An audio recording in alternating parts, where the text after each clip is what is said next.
రాజ్యాంగమే సర్వోన్నతం. ఉపరాష్ట్రపతి ధనకర్ వ్యాఖ్యల నేపథ్యంలో సుప్రీంకోర్టు ప్రధాన న్యాయమూర్తి స్పందన. డాక్టర్ బరిగెల శివ జేబీ సంస్థల ఫౌండర్ చైర్మన్ ప్రధానంగా రాసినటువంటి నేపథ్యం.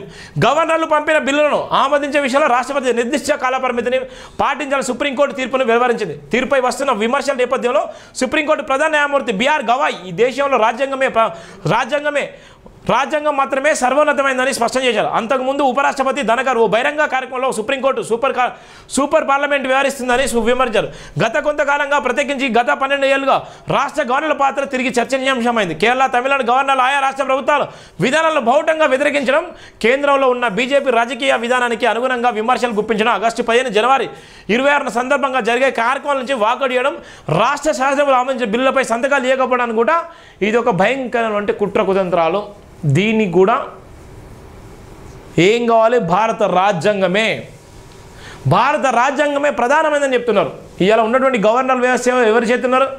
ఇవాళ ఉన్నటువంటి రామ మందిరం తీర్పిస్తున్నటువంటి సుప్రీం జస్టిసులు ఇవాళ వాళ్ళు ఏ పదవులు అనుభవిస్తున్నారు?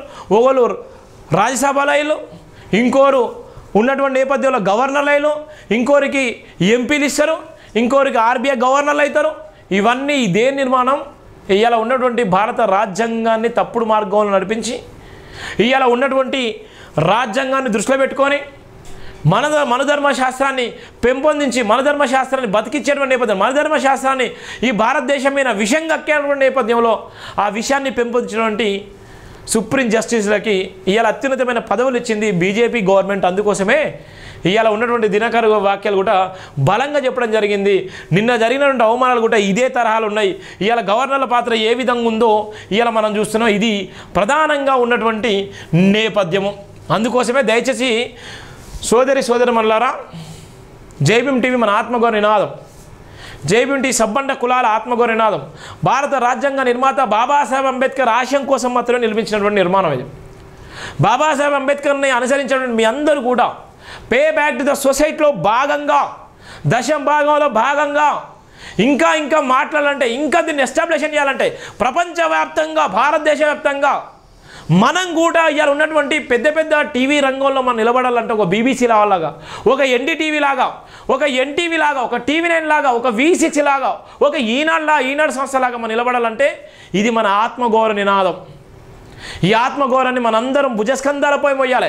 కులాలకు అతీతంగా, మతాలకు అతీతంగా ఇవాళ ప్రతి ఒక్కరూ మీరు పడేటువంటి కష్టాన్ని జైభీం దినపత్రిక, జైభీం టీవీకి pay back to the society ఇవ్వాలి.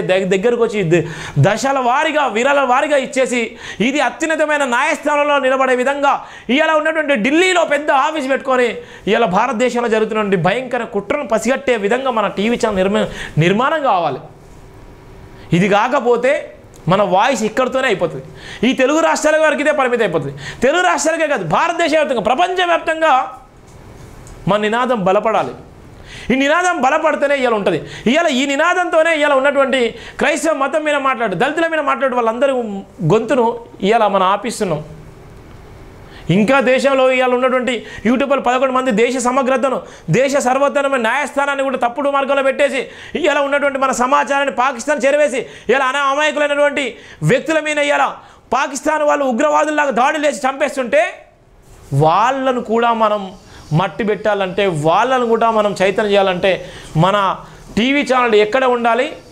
ఈ దేశంలో అత్యున్నతమైన న్యాయస్థానం ఉండాలి. ఈ జైభీం నినాదం టాప్ పొజిషన్లో ఉండాలంటే మనందరం కలిసికట్టుగా రావాలి. ఇవాళ ఉన్నటువంటి ఏసీబీ డ్రాప్ అవుతున్నారు. ఇవాళ ఉన్నటువంటి దళితుల మీద వివక్షత కొనసాగుతుంది. Rule of reservation పాటించట్లేదు. SC/ST చట్టాలు అంతవరకే పనిచేస్తున్నాయి. బలం ఉన్నోనికే న్యాయంలాగా పనిచేస్తుంది, మిగతానికి ఏమైనా పనిచేయట్లేదు. మళ్ళీ వాళ్ళందరి కోసం చెప్పాలంటే ప్రశ్నించే గొంతుక ఏది కావాలి? మన జైభీం టీవీ కావాలి. అందుకోసమే జైభీం టీవీ ఛానల్ సబ్స్క్రైబ్ చేసుకోండి, షేర్ చేయండి, విలువైన కామెంట్ చేయండి. ఈ ఆత్మగౌరవ పోరాటానికి ప్రతి ఒక్కరు కూడా అండగా నిలబడండి. జైభీం అంటేనే బాబాసాహెబ్ అంబేద్కర్ అంటేనే భారత రాజ్యాంగం. కాబట్టి దయచేసి ప్రతి ఒక్కరు కూడా నిలబడండి. ఆత్మగౌరవం కోసం మీరు తప్పకుండా సాయం చేయండి. Thank you so much. జై భీమ్ ఆల్.